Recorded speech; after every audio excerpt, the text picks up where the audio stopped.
Hey, what's going on, guys? Jason Frausto for TennisUnleashed.net. Today, I'm doing my round-by-round, match-by-match picks for the 2024 Men's U.S. Open bracket. If you want to see who my picks are for every single match, stay tuned. It's coming up next. All right, so here we go, right? Round by round, we got Jannik Sinner, Mackenzie McDonald, round one right at the top. McDonald has not been playing well as of late, is a good player, strikes really well off both sides, forehand and backhand, and serves pretty well. No incredibly dynamic weapons, right? But a good player. So obviously I'm taking Jannik here in round one right here. Then moving down, Elliot Spizzirri played for the University of Texas, did really well in the men's college season this last couple of years. Qualified through and beat João Fonseca right in the qualifying. Really good win in that last round of qualies. Played really well. Sort of a defensive player by nature, but starting to play a little bit more offensive. Alex Mickelson, 18-year-old young American player who's been doing well lately as well. So I'm taking Mickelson right here. Next round, we're taking Bellucci versus Wawrinka. Stan, I believe now, 38 years old, been out there forever. Bellucci, younger Italian player. We're going to actually take Stan the Man in this opening round here. We got Christopher O'Connell against Nicholas Jarry. Jarry did pretty well earlier in the season, hasn't done a lot lately, but we're going to take Jarry, the seed, here in this match. Artur Fies, Lerner Tien. Tien, left-handed young player. Plays very, very well. Has been doing really well this year. Beat fellow YouTuber Carousel a couple weeks back in a tournament and has been doing really well. Just in a main draw here of a tournament just over the weekend. Winston-Salem losing to Pablo Carreno Busta, but looking pretty good in that match. Fies hasn't done anything particularly crazy in the last few months, but solid young player. We're taking Fies in a tight one right there. Munar versus Diallo, right? Former college player, I believe, University of Kentucky, big guy from Canada, 6'7", really, really big game. I'm going to take Diallo here, even though I don't think he's super consistent at times. Munar more of a grinder, right? But I'm going to take Diallo in that match. Max Purcell against Vukic, two Aussies going at it, right? Neither one of these guys with particularly crazy results this year. I'm going to take Vukic in this match. Then we've got Sonego versus Tommy Paul. Sonego coming off a really good tournament result, right? Just this last weekend here, Winston-Salem against Tommy Paul. Tommy hasn't done anything particularly dominant or crazy this summer, but his results throughout the year have been pretty good overall. I'm going to take Tommy here, but I think Sonego can take a set or two and really push him hard. Tsitsipas versus Kokkinakis. Tsitsipas outside the top 10 right now, one-headed backhand, trying to maintain, a top 10 ranking. Him and Grigor essentially fighting for those one-headed spots for the best players in the world or the top 10. I'm going to actually take Tsitsipas here. I do think Kokkinakis, though, really big game, right? Some pretty big weapons, forehand, backhand, serve. Everything's pretty big. He might squeak a set out against Tsitsipas in that match. Could potentially beat him, but I'm going to take Steph. Nuno Borges, right, against Coria, the Argentine right here. This is kind of a toss-up match to me. I'm going to take Borges to win this match. Then we've got School Kate, right, against Taro Daniel, right? Japanese player against the Aussie. Daniel, always very consistent, no major weapons. School Kate, a pretty solid player all around. I'm taking Daniel in this match. We get Jakub Mensik, the young player, right, who did some damage earlier this season against Auger-Aliassime, who has kind of gotten his mojo back a little bit, improved his two-handed backhand. Definitely got his confidence back and had a nice run recently in an event. So he's looking pretty strong overall. Mensik, dangerous first-round opponent, but I'm going to take Auger-Aliassime with that improved two-handed backhand technique. Then we've got Cobolli, right, who's had a really good summer hardcourt run here in some events. And then we've got Duckworth on the other side, who's always a dangerous opponent. But again, no major weapons from Duckworth. I'm going to take Cobolli to win that match. Zizou Bergs against Pavel Kotov, the Russian, right? Bergs, Kotov, kind of a toss-up match. I'm going to take Kotov in this one. Then we've got Marzan, right, against Medjedovic, the qualifier. And I watched Medjedovic's third-round qualifying match. He was playing against Nishesh Basapareddy, right? That was a really good match. They went 3 sets. Medjedovic had a lot of firepower, kind of dominated Basavareti with his serve and his big power. Basavareti really wasn't kind of accustomed to that level of power on shots. Marzan, though, very, very good player. This is kind of a toss-up match. I'm going to take Medvedev in a tiny upset right there. Then we've got Lajovic versus Daniil Medvedev here. Lajovic with the one-handed backhand. We know Daniil is just really solid on all surfaces, but especially hard courts. He can grind. He's got the big serve to kind of, get free points with. We're taking Medvedev here pretty easily and comfortably.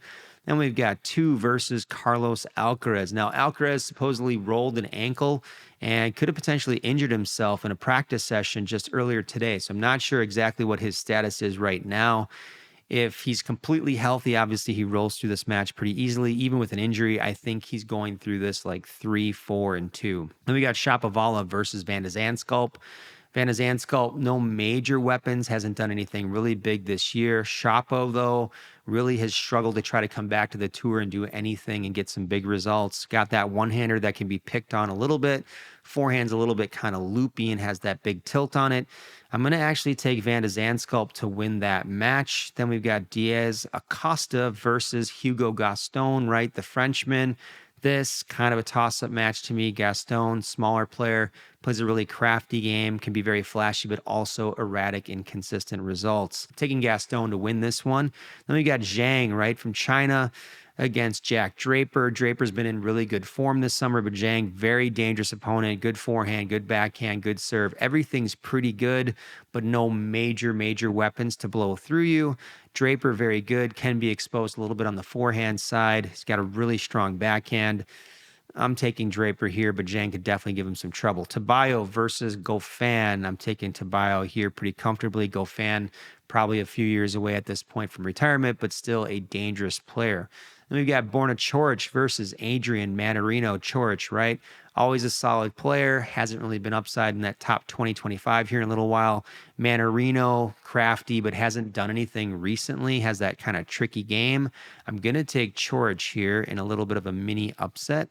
Then we've got Fabio Fognini versus Thomas Machac, who's a very solid player. A little risky on the forehand side. Not a huge fan of that, but Fognini can be very inconsistent, does not move well. He's 37 years old now. Always a really dangerous shot maker, but I'm taking Machac in this match. Then we've got Corentin Moutet versus Sebastian Korda, who's had a very strong summer.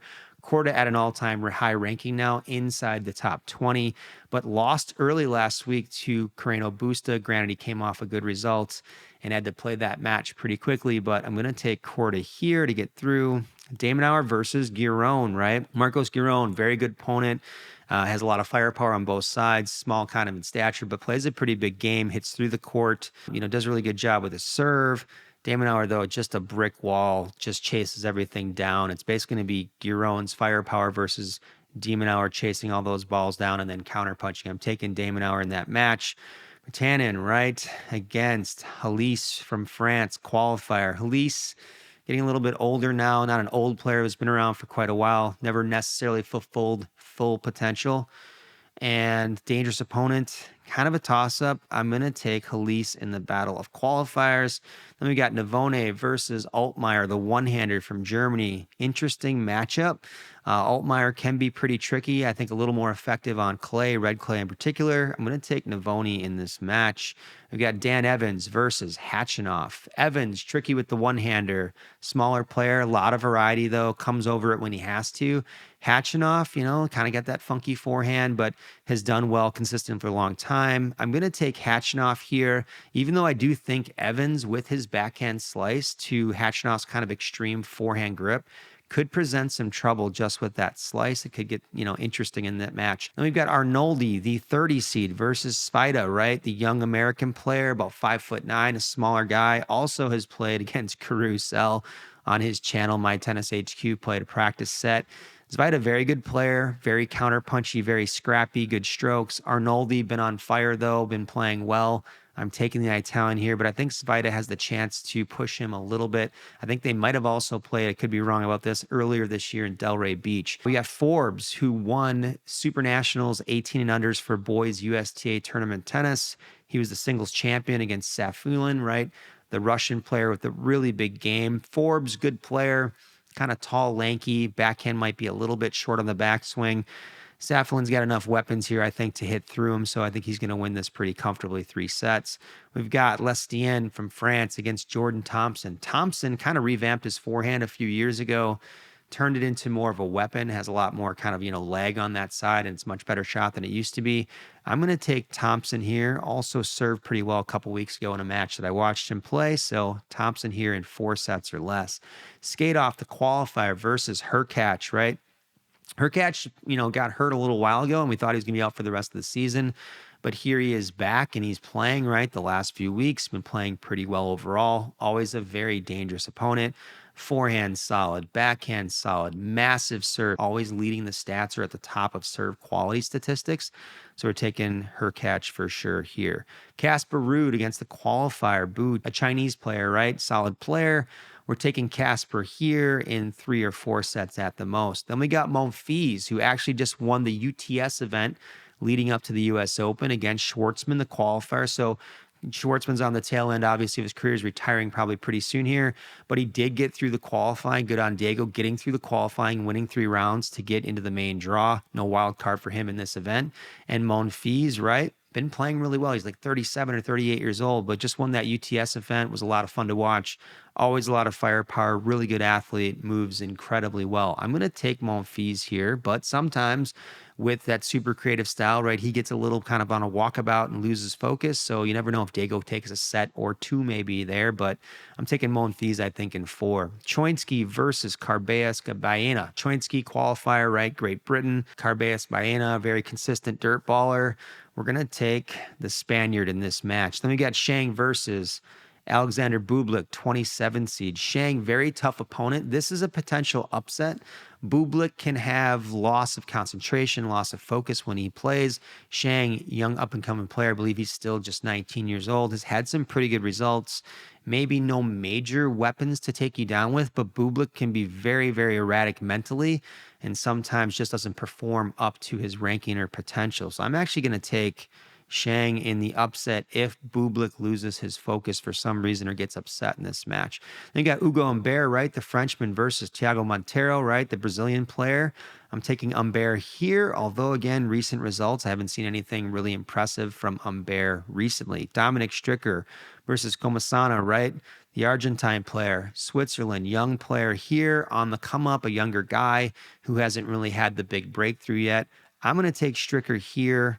We'll see what happens, but I'm guessing, 4, maybe 5 sets. Albert Ramos Bagnolas versus Matteo Berrettini. Berrettini, the Italian, who we know is extremely dangerous, massive serve, massive forehand. The backhand's a little bit absent, obviously, technically, but I'm taking him to blow through Vignolas here, probably straight sets.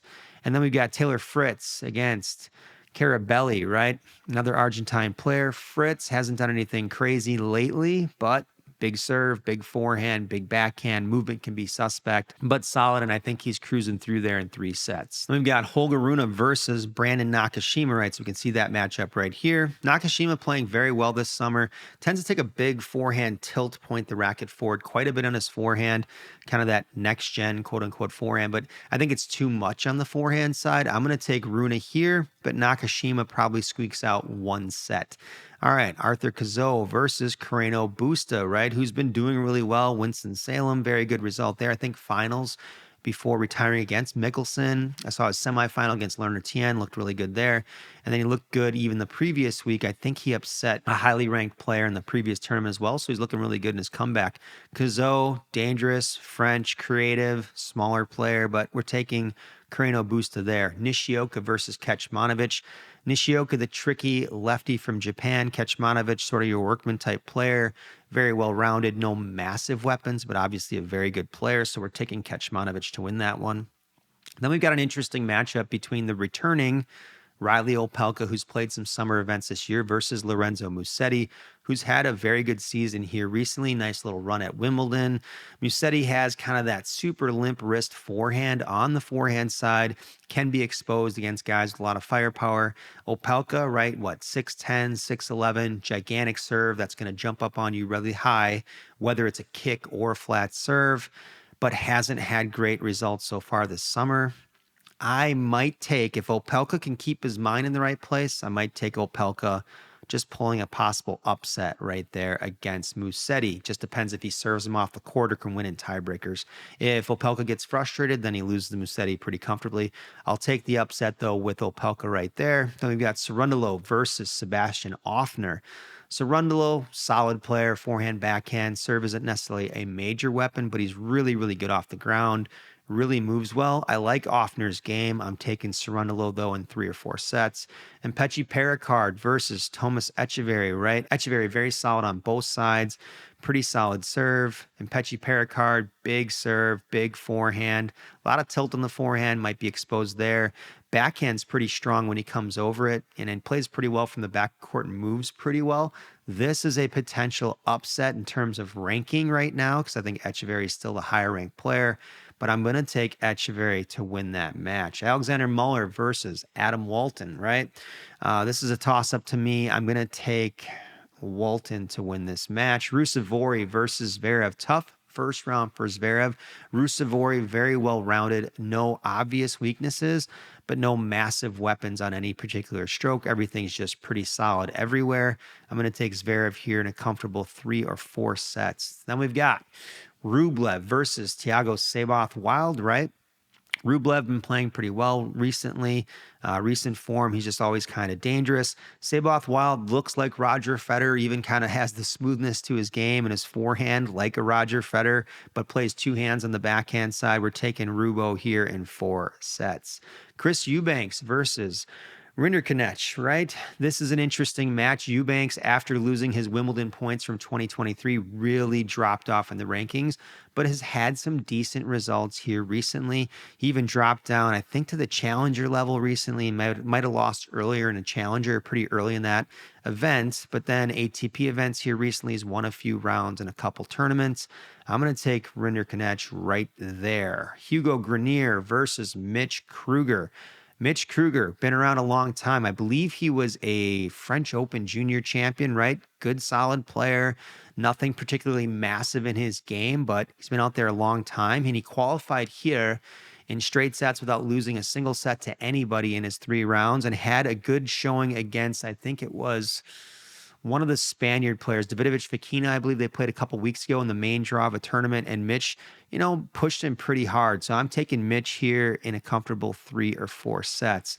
Then we got Fucsovics versus Yuri Lehechka, right? Lehechka, massive game. Guy looks like a football player, American football player. Fucsovics, though, right, also massive guns, big, strong guy.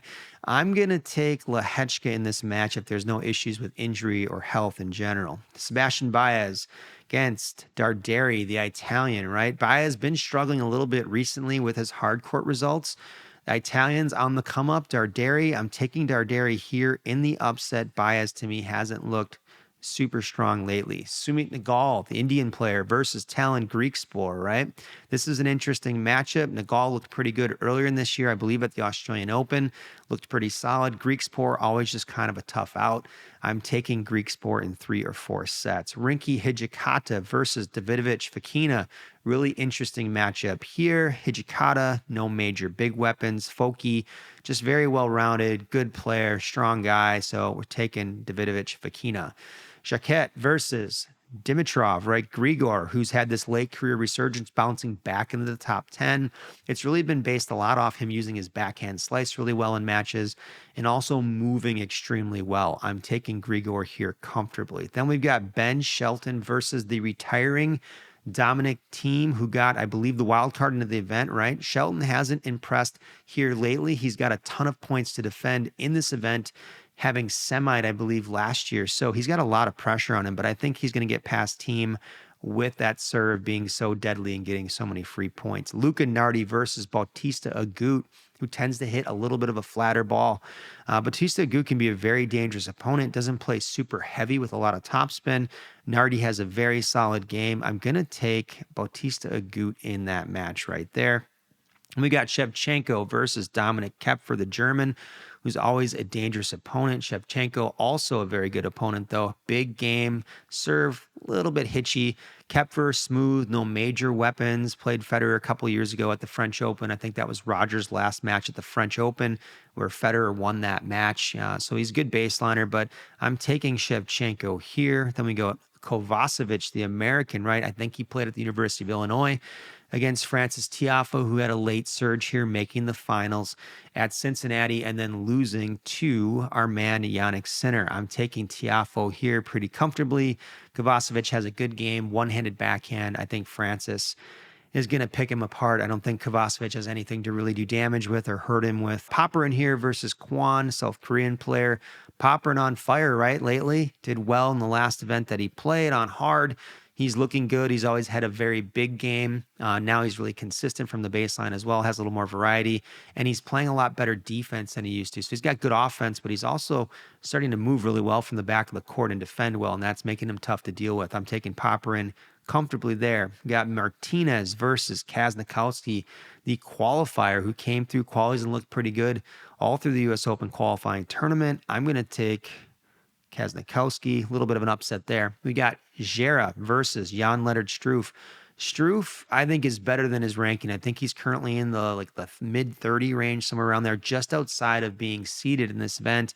Struff has a huge game, massive forehand, big serve, and a big backhand. All three strokes are really good. What's missing from his game? And he has, also a really good net game. So what's missing from his game? I think the biggest thing missing is he's not an elite level mover like you might see with Djokovic or somebody like that. So I'm taking Struff comfortably here. And then we've got the qualifier, Radu Albat versus Novak Djokovic. Djokovic here is still wearing a knee brace when he's going through his practice sessions. There was some talk that he wasn't going to wear it during the Open. I'm not sure if he's actually going to wear it during the event or not. He looked great at the Olympics, beat Alcaraz there, and kind of had to play at an extremely high level to beat Alcaraz at the Olympics, right? Got demolished by him at Wimbledon, didn't play well there, but we're taking Novak comfortably against Albat. Let's move to the next round, guys. Now things are going to start getting a little bit easier here in the second round. We've got Sinner versus Mickelson. They played a match a couple weeks ago against each other. I can't remember if it was Canada or Cincinnati, but I think it was 4-5. Sinner, a pretty tight match overall. Mickelson still needs more time and he needs better movement to be able to beat, I believe, Sinner, unless Sinner's off with his shot making or his striking. So I'm going to take Sinner here, but I think the sets could be tight. It could be like a 4-4, and 5 situation like it was a couple weeks ago, a tight match. Then we've got Wawrinka versus Jerry. Jerry's got a huge game. He's a big guy. He's been around a really, really long time. I'm taking him comfortably, picking apart Stan as far as Stan not being able to handle that big serve from Jerry on the first ball. Jerry coming up and kind of cleaning up the mess, getting aggressive. So we're taking him in 3 sets. Fees versus the tall guy, Diallo. I think Diallo is 6'7". Big game. I don't think he's consistent enough to beat somebody like Fees just yet. So we're taking Fees there in 4 sets. Vukic versus Tommy Paul. Vukic, good player. Again, no major weapons. I think he also played at the University of Illinois. I could be wrong about that, but I do believe he played college tennis there. We're taking Tommy Paul here in 3 sets. Tsitsipas versus Nuno Borges, right? Taking Steph here comfortably. We'll say 4 sets if he gets a little sloppy. Taro Daniel versus Auger Aliassime. Taking Auger Aliassime. Again, his form has really come around here in the last 6 months, and he's really improved his backhand. Kaboli versus Kotov. Kotov, good player. Movement's a little bit, suspect. We're taking Kaboli here. He's been really good as of late. Medvedev versus Daniil Medvedev. Medvedev, one of the best returners in the game. Medvedev, big serve. Again, watched him in qualies play. Great player. I think he's got some backing or some support from Novak Djokovic as well. But we're taking Daniil here because he can handle a big game with no problem, right? Then we've got Alcaraz versus Van de Zandschulp. Van de Zandschulp really doesn't have anything to trouble Alcaraz with. Forehand isn't particularly a big weapon for Van de Zandschulp. I'm taking Alcaraz here in 3 sets. Gaston versus Draper. I've got Draper winning that one pretty comfortably. Tabayo versus Borna Coric. Tabayo looked really good a couple weeks ago when I watched him play Francis Tiafoe, I think up in Canada. Lefty, supposedly a clay quarter in some sense, but no, he looked really good on hard. I'm taking Tabayo here against Coric. Coric could obviously push him on this surface, but Tabayo looked pretty darn tough in that match. Mahach versus Korda. Mahach is a tough opponent. Seb Korda can be sketchy, has had a lot of issues with injuries over the last few years, and I think that's been the big thing that's held him back. But another thing that can be a problem for Korda is his movement is still not quite where it needs to be. He's 6'5", really big guy. I'm going to take him in this match, but Mahach could certainly knock him off. It's potential to beat him in this match. Damonauer versus the qualifier Halise from France. We're taking the Demon. He's too tough to beat until you get to the late rounds of these events, especially 3 out of 5 sets. Navone versus Dan Evans. You know, a little bit of an upset here, right? We had Evans coming through, right? And then Navone. So I'm going to take Dan Evans in this situation right here. And then we've got Arnoldi versus Saffelin, right? We're going to go with Arnoldi right here. Take that match. Jordan Thompson versus Hubert Hurkacz. We're going to take Hurkacz comfortably in that match. Casper Ruud versus Gael Monfils. Monfils, dangerous opponent for anybody. Ruud's backhand still not quite up to snuff as far as the level it needs to be at to get through these later rounds guaranteed on hard courts versus like clay. Monfils could upset him if he has a great day at the office. I'm going to take Casper, but look out for Monfils to possibly beat him. Carbeas Baena versus Shang. I'm going to take Shang to get through to the next round. Humbert versus Stricker. Stricker, young player. Is he ready to make a breakthrough? I don't think so just yet. Humbert is going to take this one. Berrettini versus Fritz. Really interesting second round matchup. Very dangerous, obviously, for Taylor. I'm going to take Taylor in this one, but if he beats Berrettini, it's going to be some really tight sets. And I think Berrettini is going to grab some sets just because of how big his serve and his forehand are. Fritz is not the greatest mover, so Berrettini can do a lot of damage with his forehand, especially, and just kind of one-shot Fritz off the court in a lot of situations. I think you're going to see a lot of that. Holger Rune versus Pablo Carreño Busta. Carreño Busta looking really good lately. Potential upset special here. I'm taking Holger, though, in this one in 4 sets.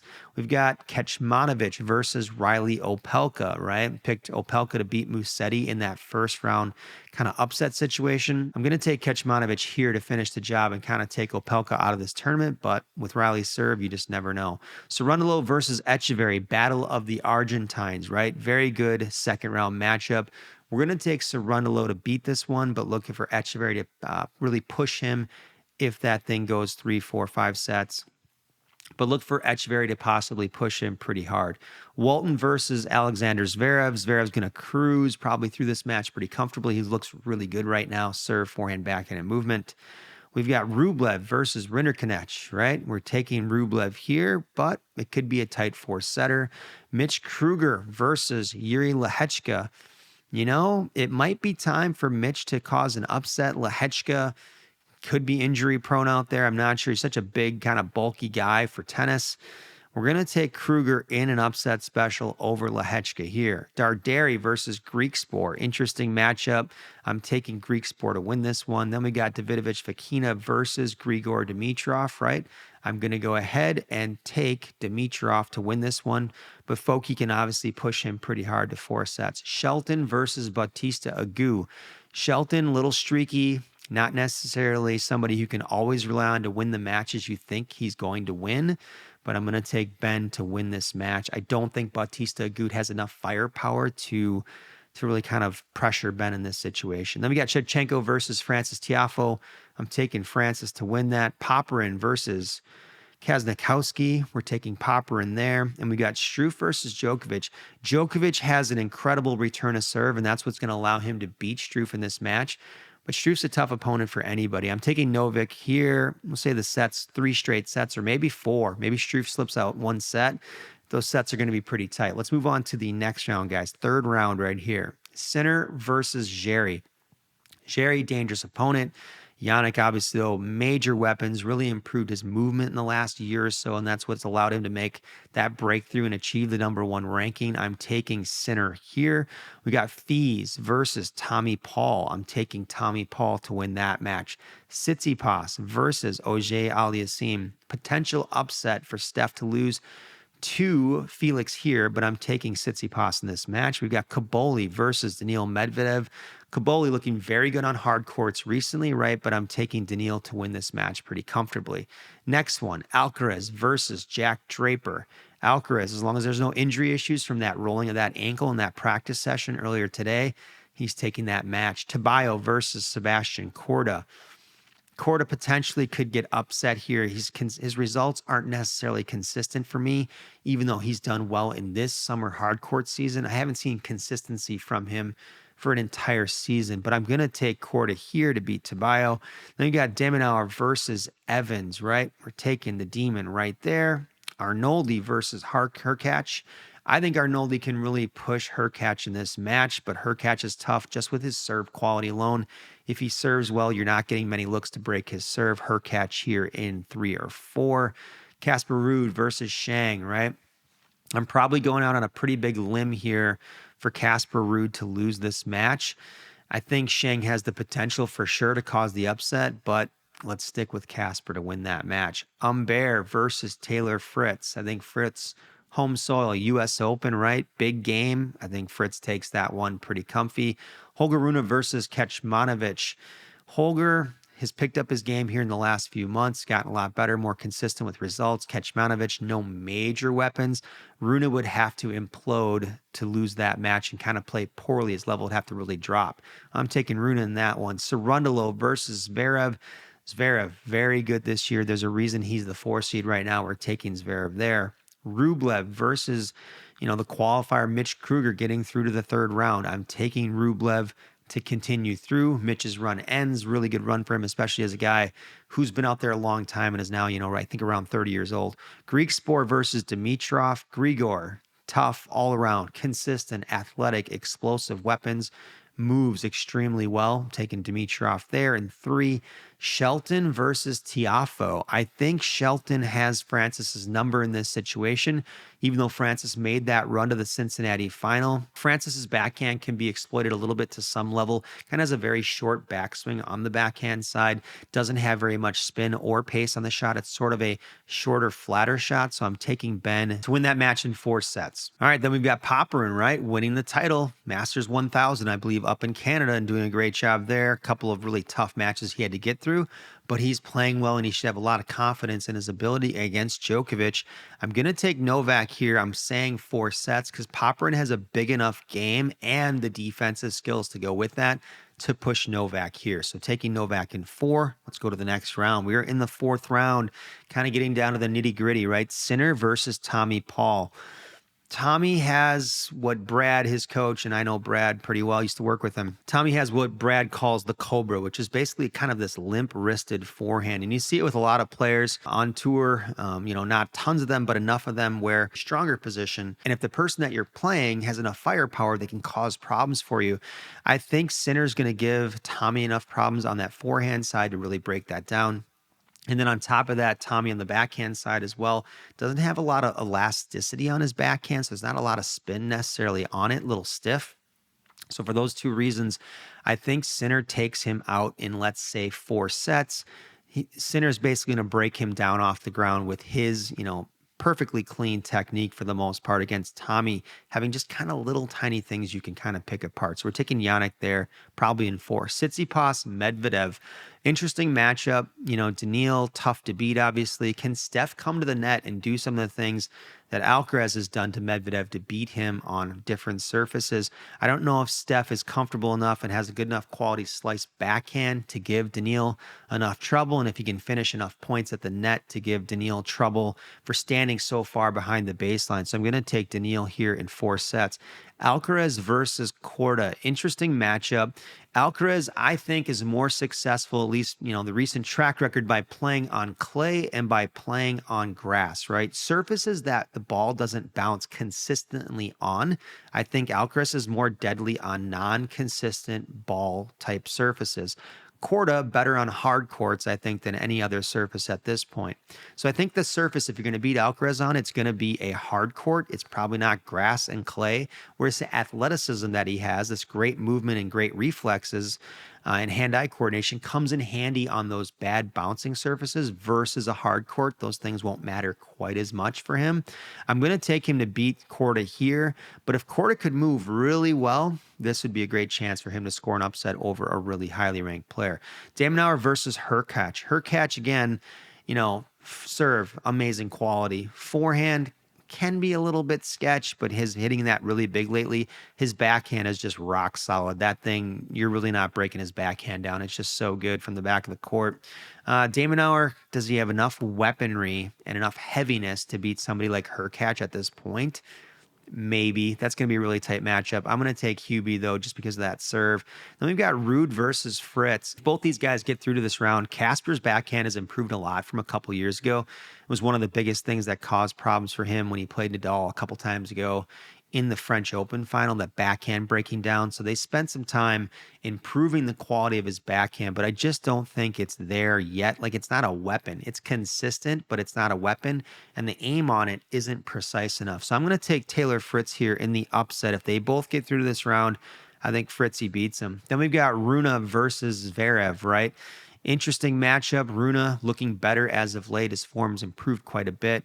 But Zverev playing really good tennis, 4 seed, can't argue with that. I'm taking Zverev in a really good matchup there.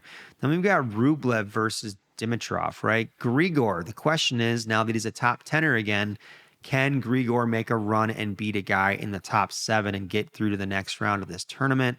And then Grigor can beat Rublev in this match, so I'm taking him there. Then we got Shelton versus Djokovic, which was a huge matchup last year, right? I think in the semis, where I was like, man, can Ben Shelton get through and beat Djokovic? Does he have the firepower to get through this guy? And especially the serve quality. And Novak just sort of did the old hang up the phone, right? So I'm taking Novak in this matchup again this time. Let's go to the next round, guys. We were through to the quarterfinals, and I know this is a long videos, but hopefully you kind of enjoy the pick-by-pick analysis. We got Sinner versus Daniil Medvedev, 1 seed versus 5 seed. Daniil, dangerous for anybody. Medvedev used to own the head-to-head matchup against Sinner, but Sinner seems to have turned that around for the most part. Ran off a streak of matches where he started to beat Daniil. I think before Daniil ended up beating him again, I'd have to check that record for sure. I'm going to take Sinner here, but you never know if the mental pressure of the scandal that he just kind of went through with the whole positive doping test twice thing, whether it was his fault or not, some of that stuff can play a factor in how you perform on the court, the pressure, things that are running through your mind. He has a good team around him, seems very level-headed, but that could cause a little pressure in this match. You just never know in these late stages of a slam. I'm going to take Sinner here, but I think this is going to be one heck of a match. Then we've got Alcaraz versus Hurkacz, right? Alcaraz, phenomenal player, has every single weapon in the book. I do think Alcaraz's major forehand tilt that he has on the forehand side on a hard court can be a little bit of a problem versus how he gets away with it on clay and grass, which sounds interesting, but seems to have a little bit of a problem sometimes with that massive forehand tilt on a hard court. Can Hurkacz exploit that? Does he have big enough shots to do that? Certainly his serve is big enough, but I don't know if his forehand and backhand are big enough to kind of affect that technical limitation that Carlos has. I'm going to take Carlos here. It'd be an interesting matchup. Then we got Fritz versus Zverev, right? Fritz, I'm not sure if he's going to get to the quarters. You know, it's bracket stuff's pretty tough with some of these different matches that will occur, different matchups. Zverev, though, solid this whole season. I think Zverev gets through here pretty comfortably and beats Fritz. Just a little bit better with the movement. Backhand, super, super solid. Fritz also very good there, but I think Fritz loses this one to Zverev in 4 sets. Then we got Dimitrov, right, versus Djokovic. And the question is, can Dimitrov's variety disturb Djokovic's game in any capacity? Does a variety of shot with the slicing, the different positions in the court, does that give Novak enough trouble to potentially beat him? My answer is no. Djokovic wins this pretty handily. Let's go to the semifinals now, guys. Here we go. Sinner versus Alcaraz. Man, I don't know how you pick this one. This is going to be pretty tough to pick. I do think Alcaraz is more susceptible to losing on hard courts than clay and grass, whereas athleticism is more of a factor in him winning and losing matches. So I'm going to take Sinner in this match to get to the finals, and I think that's going to be one heck of a match. It's basically a toss-up, but I'm taking Sinner to beat Alcaraz in the semis. Then we've got Zverev versus Djokovic, and Zverev is one of the matchups for Novak that's uncomfortable, and the reason is, if Djokovic feels when he's playing a player like he has to overhit to beat them, he has to hit through them. Sometimes that's a bit of an issue for Novak of having enough power to hit through someone. And Zverev can rally all day long and will apply that pressure to you that you do have to kind of hit through them to beat them. So I'm going to take Djokovic in this match to win, but Zverev has a legitimate chance to beat him if Novak kind of crumbles to that and tries to overhit too much. But I'm taking Novak to win. And then our last match, Sinner versus Djokovic. We're going 1 versus 2 in the finals. A lot of times I pick a lot more upsets in these bracket picks, but I'm going to stick with this one here. Sinner versus Djokovic. I don't know. Sinner has enough firepower and his defense has improved enough where he can beat Novak and force Novak to what I just talked about with Zverev. He can force Novak to overhit. And that's going to be an issue if Novak feels like Sinner's defense is too good, where he has to try to overhit to beat him. And then if Sinner has enough sauce on his shots, he knows he can hit through Novak, who's not as fast at his age now of 37 as he was 5 years ago. So he knows he has enough firepower to expose Novak's main weakness, which is going to be movement at his age. I'm sorry, it's just kind of the facts. So I'm going to take Sinner here reluctantly. I'm going to take him in 4 to beat Djokovic because I think he's going to be able to expose Novak's movement just enough with his firepower, and I think that's going to be the big difference. So Sinner right there, make the pick. Let's submit our bracket, and there we go. Bracket submitted. All right, guys, that wraps it up for my US Open 2024 Men's Bracket Challenge. Round by round picks and the winner at the end. If you found this video helpful or you feel like you learned something today, make sure you hit that like and subscribe button. I'm Jason Frausto for tennisunleashed.net. I'll see you next time.